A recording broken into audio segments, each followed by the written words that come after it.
You say he cured you of your blindness. Well, what do you say about him? He is a prophet.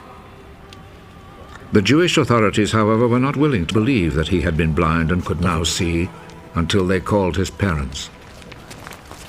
Is this your son? You say that he was born blind. How is it then that he can now see?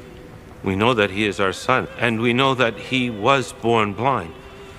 But we don't know how it is that he is now able to see, nor do we know who cured him of his blindness. Ask him. He is old enough and he can answer for himself. His parents said this because they were afraid of the Jewish authorities, who had already agreed that anyone who said he believed that Jesus was the Messiah would be expelled from the synagogue. That is why his parents said, "He is old enough, ask him." A second time, they called back the man who had been born blind. Promise before God that you will tell the truth.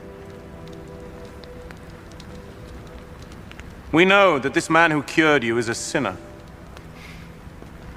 I do not know if he is a sinner or not. One thing I do know. I was blind, and now I see.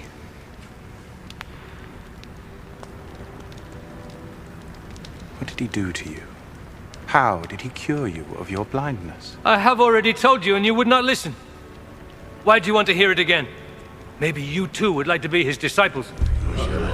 They insulted him and said, You are that fellow's disciple. But we are Moses' disciples. We know that God spoke to Moses. As for that fellow, however, we do not even know where he comes from. What a strange thing that is. You do not know where he comes from, but he cured me of my blindness. We know that God does not listen to sinners. He does listen to people who respect him and do what he wants them to do. Since the beginning of the world, nobody has ever heard of anyone giving sight to a person born blind. Unless this man came from God, he would not be able to do a thing!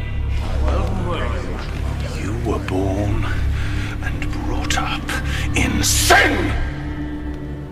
And you are trying to teach us.